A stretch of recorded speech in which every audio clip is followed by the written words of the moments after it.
Hey guys, so today is the premiere of Dragon Ball Daima, and with that, it seems like we are going to be getting the new Daima Goku that was shown off a few days ago in Dragon Ball Legends. And with that, we do have a news announcement here, and we have the Daima Goku full details as well, so we can do a breakdown on him. So let's go ahead and take a look here. Unfortunately, for whatever reason, this is actually not in-game yet, so we're going to have to leverage the dblegends.net site to view the news here before it goes live.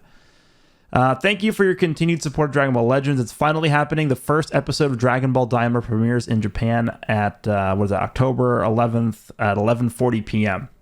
Yeah, so in about, like 6 hours from when I'm recording this video, Daima will be live, the first episode. I will be doing, if you guys are interested, I will be doing an episode sort of like synopsis / review on the channel. And that is something that I do want to keep up as more episodes premiere.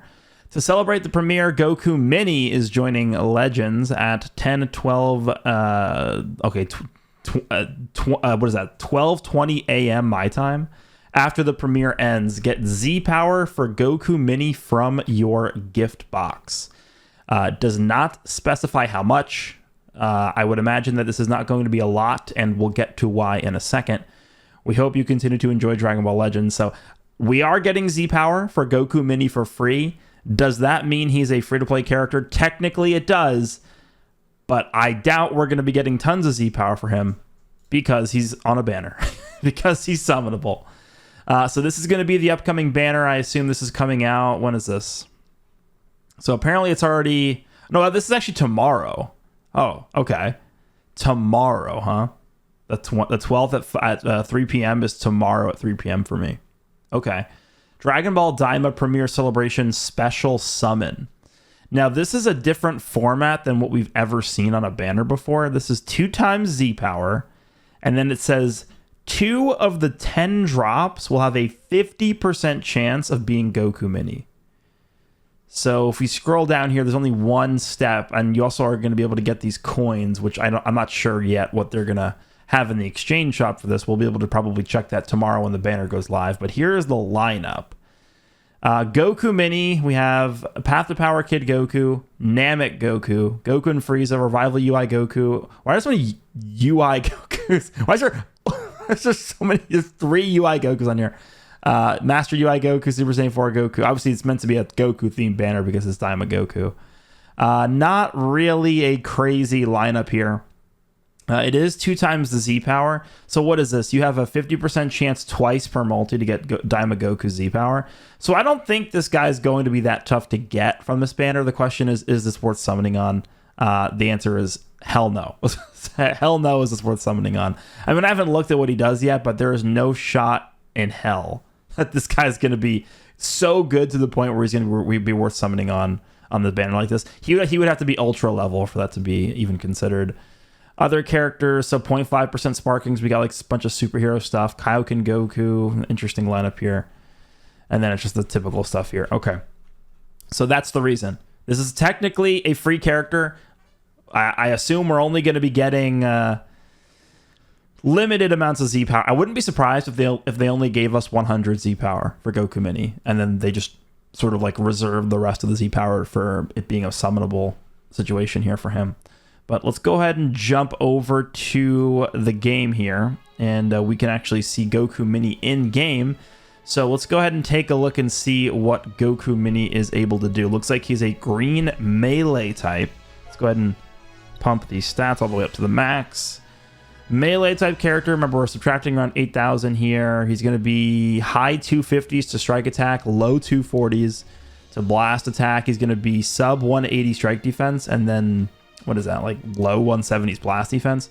Yeah, definitely not the craziest stats of all time. Definitely will say that. These stats are not that good. Okay, so they are adding him to the Daima Saga. That's obviously a new episode. He holds a strike and a blast, which are normal.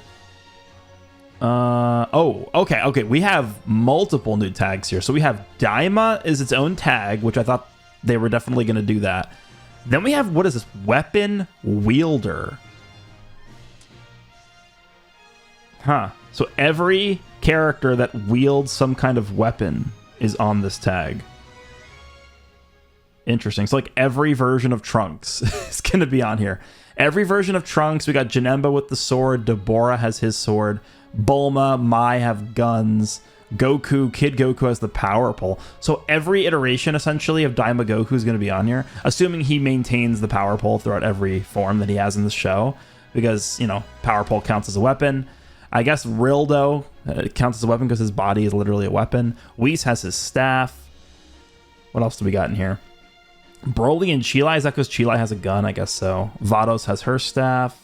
So Whis has got to be in here as well. Gokua with the sword. Yajirobe with the sword. What else? Frieza soldiers all have their guns. Rose with the scythe. Yep, that's one for sure. The Gammas have their guns. And yeah, that's a Tapion with the sword. Okay. Yeah, I mean, this is not a horrible tag. Kind of an interesting tag. This is like a Dokkan category. It's not even really like a Legends tag. Kind of like a different thing here. Interesting. And then, of course, Daima, our only Daima character, is Daima Goku for now. All right, so normal strike and normal blast. So no blast armor, huh? No blast armor is interesting. Power Pole Rush is the blue card. Massive impact damage, 30% of damage inflicted for 3 counts upon activation. Cancels enemy attribute upgrade on hit. Blast armor on that. The green card is a stop time. Fighting style from days past. Draws a strike arts card next. 15% health, 50 ki, 40% damage inflicted. That's permanent. Okay. 20 counts of card draw speed. Cover null for 10 counts. Cancels on attribute downgrades in normal conditions. Seals enemy strike arts cards. Oh, that's pretty good. You guys remember way back to Goku and Frieza. The Frieza side, his green card did seal enemy strike cards. And the reason why this is pretty powerful is because if you use this in mid-range, you can essentially go for a tackle on this character, and the opponent kind of has to vanish. They can't counter your tackle with a strike card because it's going to be sealed. So that could be pretty interesting. No ultimate, huh? This guy does not have an ult. Okay. Main ability is adapting to an unfamiliar body. Draw a special arts card next. Okay, so he draws a green card. Randomly draws 1 new card when you have 3 or fewer cards. Okay. Restore his own ki by 50. He gets a permanent 40% damage inflicted, -5 to own strike and blast arts costs permanently. And then he gets ki reduction nullification for 20 counts. Okay, the interesting thing about this is only 5 counts need to have elapsed from the battle start for this to be usable, which is interesting. All right, I'm kind of curious to see what his Z ability is going to be. Is it like Daima Health or something? Let's see. 35% to Saiyan, Daima, or Sun Family base strike and blast attacks with double offense. And then 18% to Daima base strike defense. Okay, I mean, this is a summonable Z ability, obviously. Not bad. Certainly decent. It's pretty much in line with like all other summonable Z abilities, essentially. All right, Start of a Great Adventure is the first unique ability. Applies the following effects to self when battle starts. 100% damage, 30% strike damage, 70% reduced damage received, 60% to ki recovery. No card draw speed, huh? Okay. Applies the following effects to self when this character enters the battlefield. 30 ki, 80% damage. Okay, that's up to 180 there. So up to 180, remember he's getting permanent damage from his main, and he's getting permanent damage from his green too. What does he get? Card destruction nullification for 5 counts, and then 10% to health restoration for 10 counts. Applies the following effects to self every time this character uses a strike or a blast. He randomly draws 1 card, activates twice. Oh. Okay, that's obviously why he doesn't have card draw speed. He's going to be drawing cards through that effect. It's like I don't even know, like a red dispo ability. Activation count resets after character switches, restores health by 3% and ki by 5, and then he's getting 10% damage for 10 counts. Okay, pretty solid, pretty solid. Following effects occur upon landing a strike or a blast hard hits. That's whenever he uses one, and then whenever he lands a strike or a blast, he's lowering special move cost by 3 for 15 counts. Inflicts all enemies with 2 sub counts. All right. Can you guys think of another character that inflicts all enemies with 2 sub counts? There's no. Why would they do this?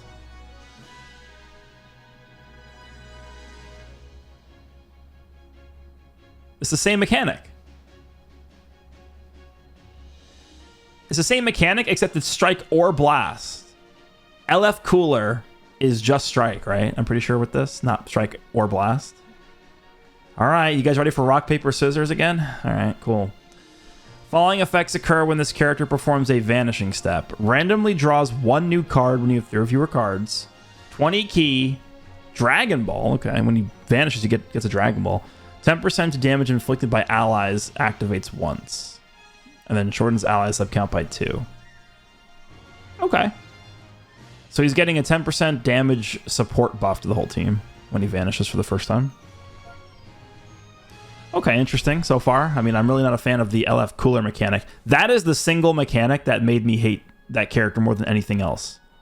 Inflicts all... I mean, it's not going to be as bad now because we have a lot of characters that have ways to manipulate subcounts, even from standby. But I'm not a fan of that mechanic because this Goku switches in and either you drop combo or you don't. And it's like, okay, are you going to drop combo or not? And it's literally just a coin flip every single time. Again, not nearly as bad now as it used to be, but still not a fan of the mechanic at all. Second unique ability is Fighting Veteran Instincts. Not getting back to long range against strike. Okay, so he has a cover change against strikes, which you can combo. Following effects occur when changing cover. Increase his own Dragon Balls by 1. Randomly destroys 1 enemy card. Reduce enemy key by 20. Okay. Following effects occur when performing a special cover change. So this is when you actually, like, do the special cover change against a strike card is what this is saying. You destroy one of your own cards and draw a blue card and get 20 key. Okay. Seems decent. So you get the guaranteed, like, connection with the blue there. Following effects occur every time when hit with an enemy's art attack while this character is in the battlefield. Restore his own health by 3%. Yeah, this is sort of the premium defensive mechanic these days. Getting health back when the opponent uses a card or when the opponent lands an arts card on you. That is essentially the premium defensive mechanic right now. Garlic Jr. has it. Turles has it. We see it. Tree of Might Goku sort of has it, but you need to fill his gauge up for him to get the healing. There are a lot of characters coming out these days that have healing whenever they receive hits. And the reason why it's so good is because it kind of offsets... Like, so think about it like this. It's kind of like a double whammy. The opponent is racking up combo compensation, which means their damage per card that they do is going down. And you're healing off a lot of the damage. Well, not a lot of it, but, you know, you're healing off a good chunk of the damage from healing yourself every time you take a hit. This is probably the most powerful defensive mechanic we see that's commonly given out these days, is healing per hit received. So I'm actually really glad to see this Goku has that. Nullify his own unfavorable element factors for damage sustained for 5 counts. Oh, okay. So he's got type neutrality defensively. But that's going to activate after the first hit he receives, right? Because it says when hit with an enemy's arts attack. So the enemy's going to hit Goku, and then from the next hit onward, he'll have type neutral defensively for 5 counts. And then it's going to reset when he switches back out. Shortens ally subcount by 2.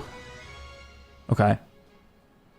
It kind of reminds me a little bit of the Gammas. The Gammas have a similar effect to this. They heal, reduce ally subcount, and lower enemy key.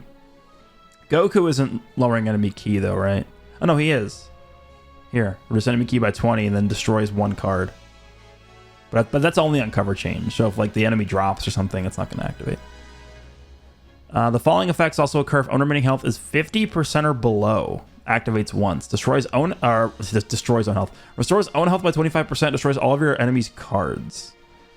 Okay, so yeah, this is, you know, another strong ability. This would be a lot better if not only did he destroy all of the enemy's cards, but he also lowered the enemy's key. We see this effect on like fusing Super Vegito.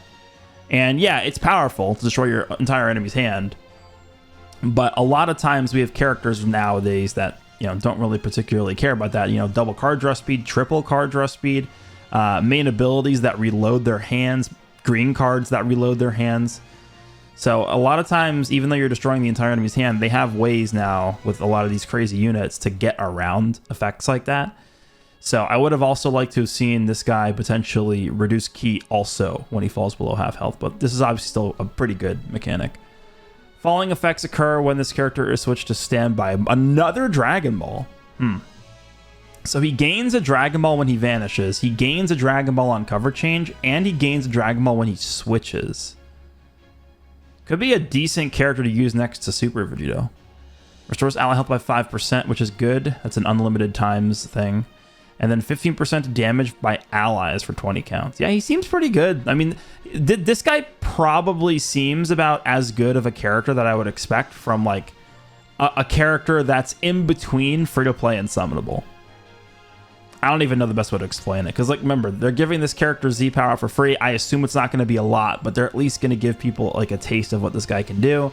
And then they're, for the rest of the Z power, they're saying, okay, go ahead and summon for him. And the banner, like, if you are specifically hunting for this Goku on the banner is really good. Okay, if you just want Goku, the banner is really good because you have a 50% chance to get him twice in just the last 2 slots. And it's not like you can't pull him in the first 8 slots too. But I don't think he's like LF level or Ultra level, obviously. But this guy seems like he could be like a solid 1% sparking, which I guess is what they were trying to go for with this guy. But let me know what you guys think about this Goku. He seems pretty interesting. So what? We're going to get Z power for this guy today when the episode airs, but we're not going to be able to actually summon for more Z power until tomorrow. So we're going to be doing a showcase of this character at like 0 stars. Okay, sure. Let's go to the equipment. I think there's a new equipment as well. If we go to archive here. I think it's a new unique equipment. I'm assuming it's for either Daima or weapon wielders, one of the 2 new tags. It looks like a Daima equip because it has the new Goku on it. Yeah, it's for Daima. So what is this? 10% health, 30%. Okay, that's super basic. 10% health, 30% strike, and 30% blast. Yeah, I mean, it's whenever we get equipment like this, I'll always just say it's basic, but it's pretty good. Like, just because an equipment is basic doesn't mean it's not good. This is like a solid equipment just to give the tag to at least, give it like a jump start almost. So, okay. Yeah, we'll take this. Every Daima character moving forward will be able to use this, even like the villains and stuff like that. So, there we go. Let me know what you guys think of Daima Goku, as well as the fact that he is like mostly summonable. I don't know. I would definitely say to skip this banner. I don't think there's merit to summoning for this Goku at all. He's not going to be, I don't think at least he's going to be influencing the game a ton. He seems decent, but again, more so probably along the lines of like a normal 1% sparking you would see on a banner. But yeah, hope you guys enjoyed this. Let me know what you think, and I'll see you all in the next one.